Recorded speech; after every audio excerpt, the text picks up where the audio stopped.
Hey guys, gals, and Legionnaires, Rycon here, and welcome to Rycon Reviews, a new segment on the channel, something that I'm going to be trying out, which is essentially reviewing media that means a lot to me. That can be TV shows, movies, music, anything that comes under that whole umbrella. And those of you who know me well will know that I am a massive fan of The Walking Dead, both the comic, the games, the TV show, you name it. I love it. And so now, with the first episode of the 8th season just coming out, the 100th episode at that, I figured now would be a perfect time for me to give my perspective on the episode. You can expect these episodes every week after the episode has aired. Now, all of these reviews will contain spoilers, and as a comic book reader, there may also be some comic spoilers in there as well. But, here's the but, all of the comic book related spoilers will always be at the very end of the episode, so you have nothing to fear. If you don't read the comics, you're not going to get anything ruined for you. So, with all of that being said, let's dive on into the review. Now, as stated before, today's episode is the 100th episode of the show, and it's being directed by Greg Nicotero. Nicotero is a massive part of The Walking Dead, and we usually see him directing both the initial premiere episodes and the finale episodes of The Walking Dead, and whenever I know that he is going to be directing an episode, I know it's going to be pretty big, pretty flashy, and some pretty big things are going to go down. And today's episode was no different, and I have to admit, I loved the starting sequence. We have old man Rick, and it's confusing at first. In the trailer it was confusing, and in this it is confusing. I'll be going into that a little bit later on, but something else that we had early on as well was the one-to-one recreation of episode 1, except this time it was with Carl rather than Rick. So if you go back and watch the first episode of The Walking Dead, the very first scene that we see with Rick, before anything else, is him coming across that child and kind of wandering through the cars with his little gas canister, and this time we had Carl doing the same thing. At the end of that sequence, we even see a girl who looks exactly like that younger girl, except growing up. And while I feel like this scene was there to pay homage to the 100 episodes that has passed, I also feel like it served really well to show how much the world has degraded in that time. If we think back to episode 1, the zombie herself, she was still pretty fresh, and the world around still looked relatively new. But when Carl is going through those cars and he's seeing those decayed corpses and everything is rusted and rotten, you really get a feel for how much time has passed since the start. And so even though I feel like the real reason this was in here was to kind of pay homage to the first episode, they still managed to show in a creative way the changes that have happened over that time. And not only that, but we also see the changes in Rick as well. I feel like back at that stage, back in season 1, Rick was ready and willing to do anything to help anyone really. And then we have this poor guy who is out on his own, he's hungry, he's talking to Carl, and Rick just rocks up and shoots at him. Sure, a warning shot, but he still shot him and drove him away. But that's not the first time we've seen that. There was a poor sod a few seasons back with an orange backpack who ended up getting eaten because they didn't stop to pick this guy up, and it just kind of shows that change that we've had over time. Next up, we find the hilltop preparing for war, and then we end up going into a pretty fantastic speech from both Rick, Ezekiel, and Maggie. We have the three leaders all together, kind of getting their team, everyone ready for war. And I feel like The Walking Dead always does its motivational speeches like this really well, and I feel like this was another one of those really good moments where I felt convinced, I was ready, you know? So while I don't think it was probably one of the most memorable speeches we've had in The Walking Dead, I still feel like it was a damn good one. Next, after we see a little back and forth between Daryl and Dwight, we start to see lookouts getting picked off one after the other, so I can only assume that the note that was sent back to Daryl was the location of all the different scouts and lookouts that the Saviors had out there. So at least for the time being, it seems that Dwight is helping the survivors out. How long he sticks with that, we'll see, but for now, at the very least, he is helping them out a decent amount, because everything on that list, as we can kind of see throughout the episode, is accurate. They're able to take these people down very easily, and not a single one of them has any idea that anything's coming for them. After the lookouts are taken care of, we end up returning to the bulk of the army as a whole, and it's now that you can kind of see the bands that everyone is wearing. It seems like each different group has a different band that signifies them. White is signifying Alexandria, it looks like the red and orange ones are signifying the kingdom, and then finally the green bands are the hilltops. So it's kind of cool that they have those, because obviously you have so many people around and you're not going to recognize every single person's face, but at least with those, you know where that person is from, and so you know right away if you're going to end up shooting them. This isn't traditional war where we have uniforms that kind of mark who the enemy is, and at least for the time being, I think it would take a little while for the saviors to kind of cotton on to this idea, but I feel like now that we've noticed it as the audience, I would love to see them using it later on in this season to try and trick them, because I feel like that's the kind of thing the saviors would do. They're not stupid, so I think it's something that we need to look out for in the later episodes, just to see exactly who's going to be wearing those and what's going down with them. And I have to admit, this episode as a whole was a little bit of a surprise to me. For the first episode back, I really wasn't expecting a full-on assault on the Sanctuary. When they were kind of setting up in that field, I was kind of in the mindset that they were going to be trying to lure the Sanctuary to them, to fight them on this open field of battle, which seemed weirdly like honorable, and I didn't think it was a good idea, so I'm glad that they didn't go with it. It seemed like that was literally just their staging ground. They were waiting the whole time. We had these cutbacks to Tara, and she was timing something. We didn't know what it was for the longest time, but she was timing the horde. She was seeing exactly how long it took them to reach a certain distance, and so later on when she is timing them, she expects them to be there pretty much right on time, and pretty much they are. They're smack bang there on time, so obviously it works, and it works well. Finally, the cars with all the barricades rock up right in front of the Sanctuary, and then the standoff begins, and honestly, I am really surprised that Negan walked out that door. I honestly don't know what he was thinking. I mean, and this is the thing, is obviously the guy is very sure of himself. He's very confident. He knows, like he said, he's the biggest dick around, and he certainly believes it, because he walks out there with literally zero protection. There was absolutely nothing stopping Rick and the others from just unloading every single bullet into them right away. But obviously it became clear that Rick was wanting to try and resolve things, maybe without spending all those bullets, try and get the Sanctuary to surrender, to get the saviors to essentially turn these leaders over to them, but even with all of that, Negan wouldn't have known that before he stepped outside, and I feel like the fact that he stepped out with absolutely nothing at all, I mean, I guess it shows his character, his confidence, but it's stupid. It's damn stupid. All it would have taken is one person who was, you know, I guess a little bit emotionally charged to take that shot. I mean, a lot of people out there have a very good reason to take him out. But as we know, he did have an ace in the hole, and maybe that's in part why he thought he was safe. He thought the hilltop would just pack up, just surrender, but obviously that wasn't the case. He had Gregory there, and Gregory asked them, or rather told them, to stand down, but it's pretty clear that the Hilltop have lost all faith in Gregory, and I feel like this is the kind of final thing for them, the final story essentially, where they're like, yeah, nah, it's not gonna fly. And so I feel like most of them actually agree with Jesus when, you know, he said that they all stand with Maggie. I feel like the majority of them are there. No one walked away, and I would have been surprised if we did see someone do that then. I have to admit, I'm glad that after it didn't look like things were gonna go his way, Rick just decided to unleash hell. He didn't even let that 10 count finish, and Negan got shot, you know, which is great, you know. He isn't invincible. If it bleeds, we can kill it, and I kind of feel like that's in part why Rick got that picture. He was like, this is him being human. He's not a god, you know, we can kill him, and now he's got the snapshot to prove it, and I have to admit, I like the smirk. The smirk was a nice little touch. But because Rick stayed behind, because he wanted to try and finish off Negan, Gabriel already stuck his neck out for Rick, making sure that he was able to come back, but then, yeah, he made the mistake of trying to help Gregory. It's a mistake that everyone makes at some point, but it's a mistake that I don't know if he's going to get the chance to learn from. We end up losing sight of him in the Horde, and eventually we do find out that he ends up in a trailer with Negan, and while for the time being I feel like he's safe, Negan is going to feel like he has a bit of, well, another ace in the hole, perhaps. And this whole episode I've been looking out for the meaning behind it, because the episode is called Mercy.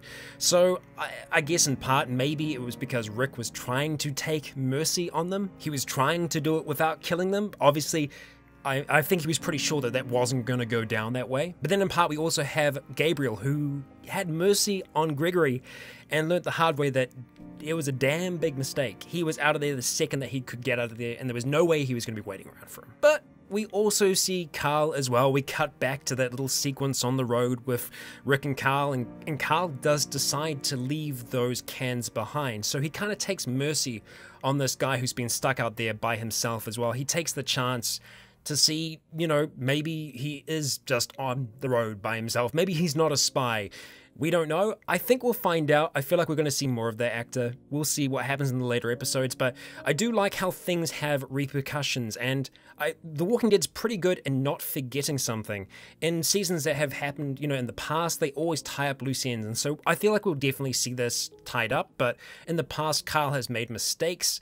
If we're thinking back to the farm, not shooting that walker, letting the walker just stay in the mud, that walker got out and then ended up killing Dale, and there's repercussions to every single action that's taken in The Walking Dead, and it can be an altruistic action like this. Taking mercy on someone else can come back to bite you in the ass later on, which is kind of what happened with Gabriel there. So there's always this interesting message coming from The Walking Dead where it's like, be nice, but not too nice. And finally, the episode ends with an assault on the dishes, which is the same satellite dishes that they initially attacked and thought that, well, this was it. This was the saviors when they kicked their ass the first time. And it seems like they managed to take the place out. There was one guy with a grenade and things got a little hectic for a little while there, but it seems like the episode ended. It was resolved, it seemed like it was okay, and that's that. But obviously there was a lot more going on in this episode. We had lots of flashes to Rick in different states, and I will be talking about those soon, but first I want to go back and talk about the assault on the sanctuary.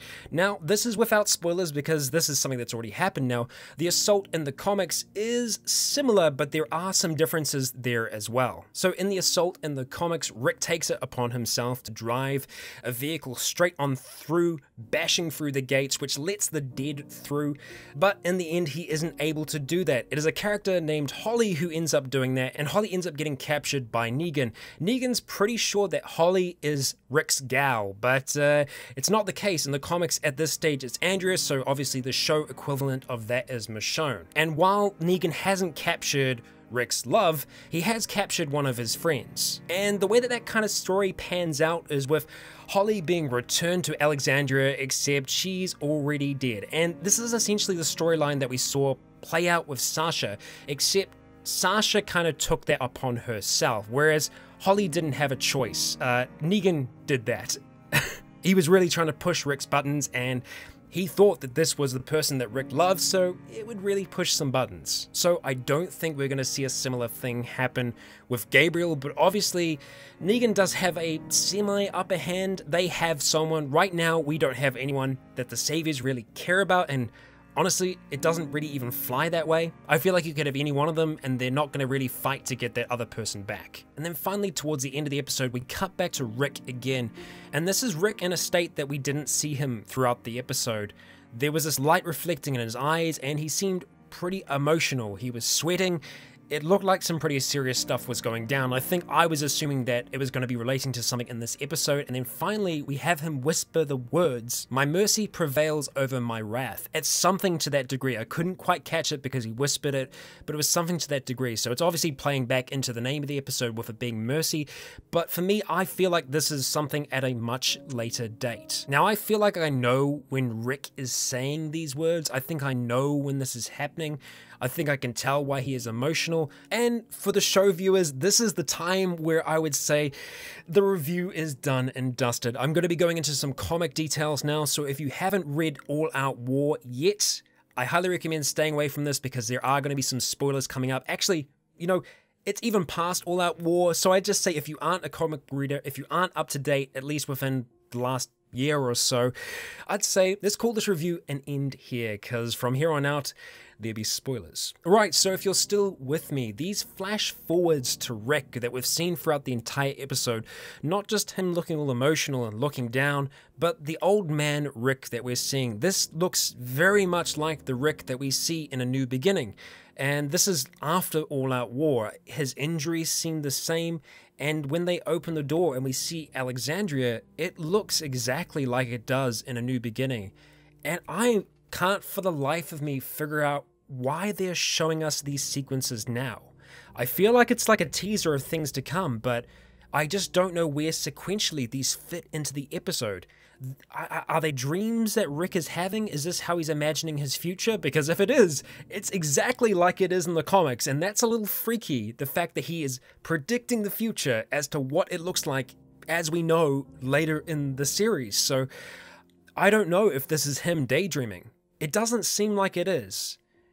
It was kind of intercut into the episode in such a way that it never cut back to Rick looking wistfully off into the distance. It never really seemed like it was connected to that. But I'm not sure where that fits in. But the Rick that we see that seems kind of present day, I really feel like that is towards the end of All Out War. I feel like that is potentially when Rick is going through the process of thinking that he's infected, perhaps. At least that's the look that I'm seeing in him. It seems like it's right towards the end of it. I feel like it's probably at the point where it's essentially Rick having to make the decision of what he's going to have happen with Negan. And those of you who have read the comics know that he eventually decides, instead of killing him, he's going to imprison him. And it's a big deal, and that's the mercy. And I don't know. This episode has got me confused. It's got me really confused with what they were trying to do there, because I feel like there are a lot of things that they're trying to show. I mean, maybe they were trying to confuse us. Maybe in part they were trying to confuse us, bedazzle us. They were showing things that were very, very far away, and then things that seemed kind of recent. The whole time, I think they were trying to trick us into thinking that this scene with Rick looking really upset and just dazed and confused was something that we were going to have happen in this episode. But I feel like that really is either the mid-season finale. I'm kind of guessing the season finale here. I don't know how long All Out War is going to go, because they've just dived into it. The attack on Sanctuary happened a lot sooner than I thought it would.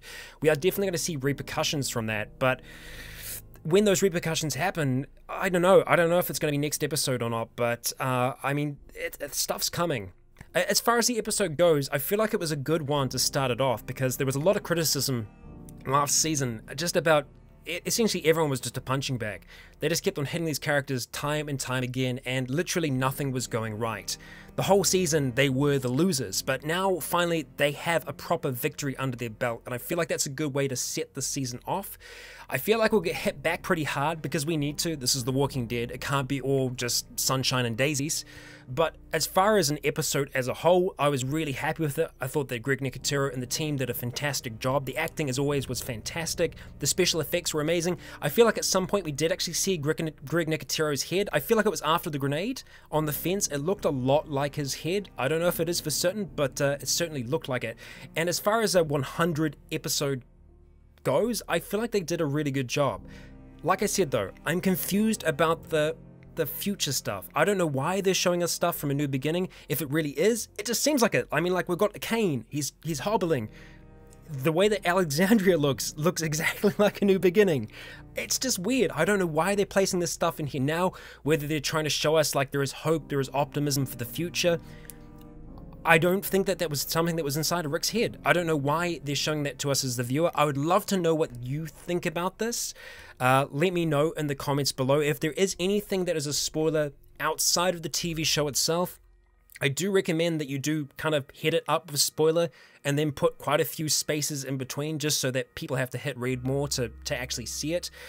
That would be fantastic. Because the last thing that I want to do here is ruin anything for anyone, and I know that a lot of you feel the same way as well. That's why, obviously, thumbnails and titles, they'll never be anything truly specific to the episode, and I'll never ruin anything in that sense. So I hope you've enjoyed this first episode of Rycon Reviews. It's been a hell of a lot of fun for me to just talk about something that I'm passionate about. I could talk about The Walking Dead for hours, and those of you who watch the Town Hall know that sometimes if you ask a question to The Walking Dead, I can go for a very long time, so we'll try and keep that stuff here.